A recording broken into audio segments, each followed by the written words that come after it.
One day, as Sarah was going to work, her older sister was left to help their parents at home, while Noraida was busy with her love life and didn't care about anything else.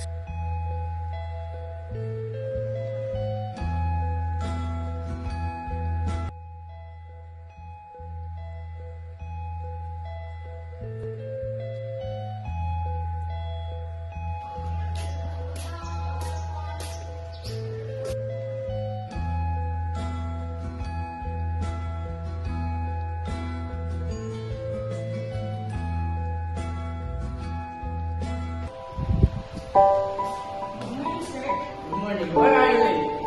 Sorry, sir. I had something to do. Sarah, why are you always late? I didn't do it again. You're late again. You're fired. We deserve you. Sarah is on her way home.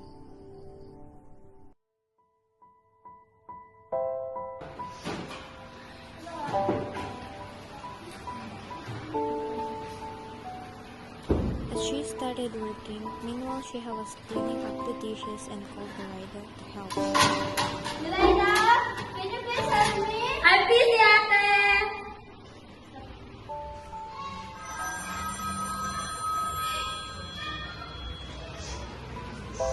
Hello? Where are you? You've been waiting. On the way na, my love.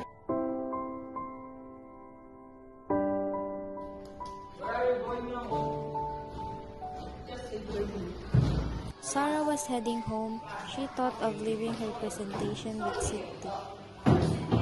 Siti, can you please give it to the boss? Oh, sure. No problem. Thank you.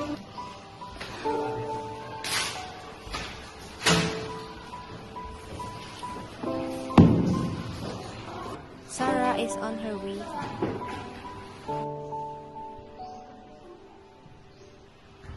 While drinking water in the kitchen, their father suddenly has a heart attack.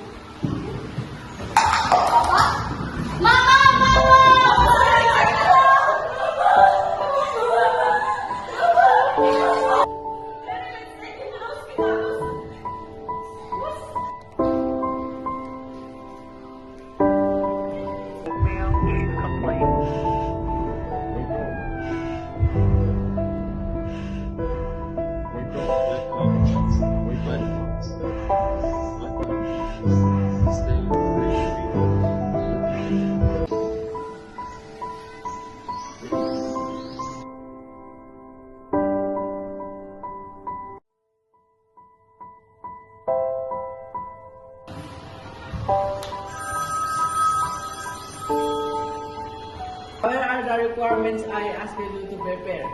Sir, I already gave it to Siti. Back here and fix it. But sir, sir,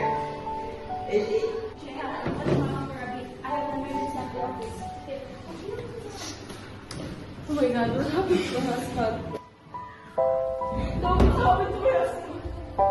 The doctor said their father was seriously ill and needed immediate treatment, but the operation was expensive, so the sister decided to find a way to earn money. We need to set up to get Papa treated. Yeah, I know. Let's sell anything you can get money. Okay. Eventually, the two sisters started selling things. Vegetable, vegetable. Wait and try. Can I try? Yes. 50 pesos lang.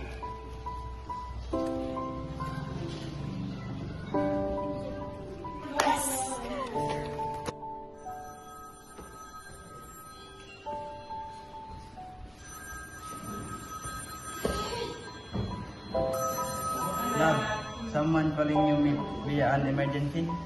Just ignore it. Just a bother. I'm answering my call. When Sarah arrived at the office, her boss suddenly got angry.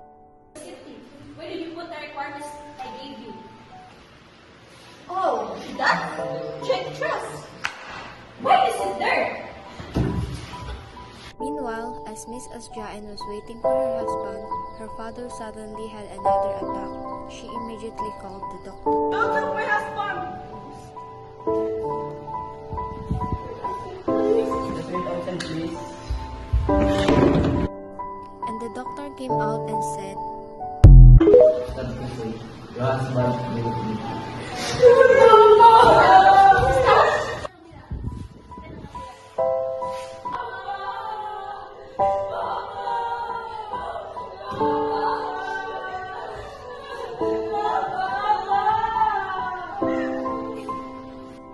They went home, and when they arrived, Nuraida was there.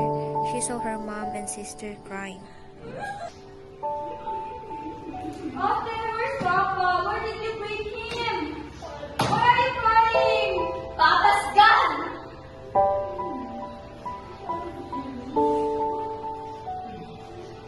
Now you're just asking? After what you did? How dare you! Sorry, Ate! You prioritize your boyfriend over Papa! Stop it!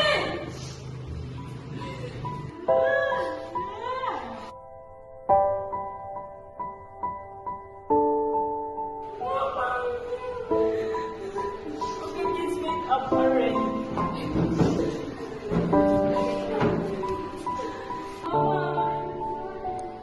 And they all made up.